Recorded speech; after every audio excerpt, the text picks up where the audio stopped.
म्हणजेच काय झालं, कोहळा घेऊन आवळा दिला, म्हणजे कोहळा भाजपने घेतला आणि शिंदे यांना आवळ्यावर समाधान मानावं लागलं. बरोबर ना मित्र हो, नमस्कार. विधानसभा निवडणूक झाल्यापासून महायुतीमध्ये सगळी नाराजी, रुसवे फुगवे हेच सर्वाधिक आहे. रोज काहीतरी घडतं आणि कुणीतरी नाराज होतं. त्यात एकनाथ शिंदे यांच्या नाराजीची चर्चा सतत वारंवार पुन्हा पुन्हा होताना दिसते. भारतीय जनता पक्षाकडून एकनाथ शिंदे आणि त्यांच्या शिलेदारांना अपेक्षित किंमत दिली जात नाही.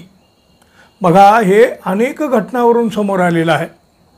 एकनाथ शिंदे यांच्या सेनेच्या मंत्र्यांचीही नाराजी पुन्हा पुन्हा दिसून आली. नुकतंच उदय सामंत यांनीही मोठी नाराजी व्यक्त केलेली आहे.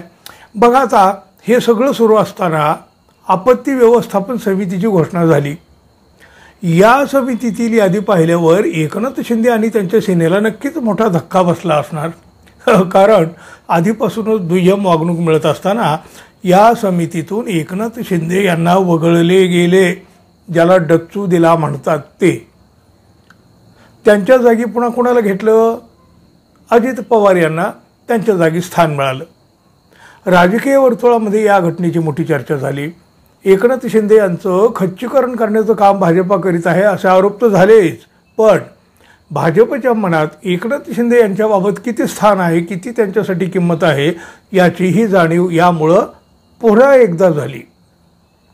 त्यातच एकनाथ शिंदे मुख्यमंत्री असताना ज्या काही कल्याणकारी योजना आणल्या गेलेल्या होत्या त्या देखील आता बंद केल्या जाणार असल्याच्या बातम्या बाहेर आलेल्या आहेत.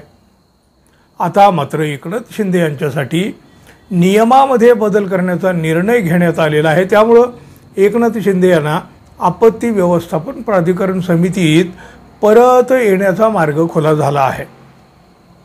राज्य मंत्रिमंडळाच्या 11 फेब्रुवारीच्या बैठकीमध्ये आपत्ती व्यवस्थापन प्राधिकरण समितीच्या नियमामध्ये हा बदल केलेला आहे.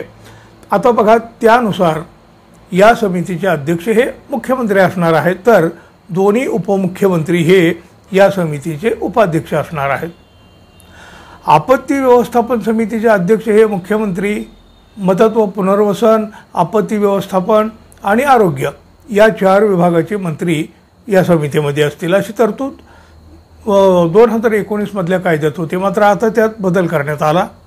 त्यानुसार उपमुख्यमंत्री एकनाथ शिंदे यांचा आपत्ती व्यवस्थापन प्राधिकरण समितीमध्ये समावेश होण्याचा मार्ग आता खुला झाला.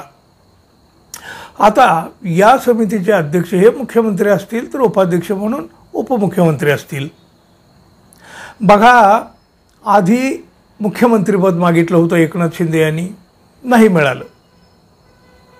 त्यांनी परत गृहमंत्रीपद मागितलं, तेही नाही मिळालं. म्हणजे भाजपानं स्पष्ट नकार दिला आणि आपत्ती व्यवस्थापन समितीतूनही एकनाथ शिंदे यांना डच्चू मिळाला होता.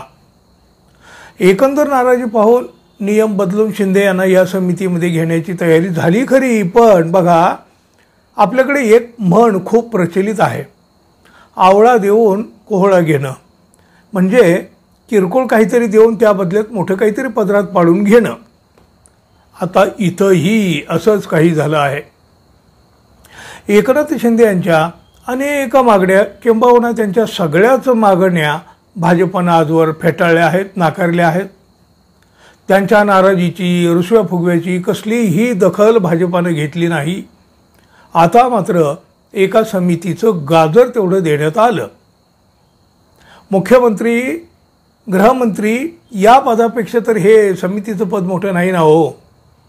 शिवाय भाजप आता याचंही भांडवल करणार बघा, आणि पुढच्या कुठल्या तरी मोठ्या विषयात एकनाथ शिंदे यांना गप्प बसायला भाग पाडणार.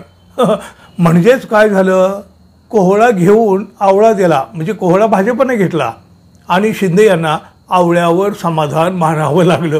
बरोबर ना? चालायचंच. भाजपाचं राजकारण आहे, तेही अलीकडच्या काळातलं. पाहूया आणखी काय काय होतं आहे. मित्रांनो, तोपर्यंत मात्र आपण अजून आपल्या चॅनलला सबस्क्राईब केलं नसेल तर कृपया सबस्क्राईब करावं ही अपेक्षा आहे.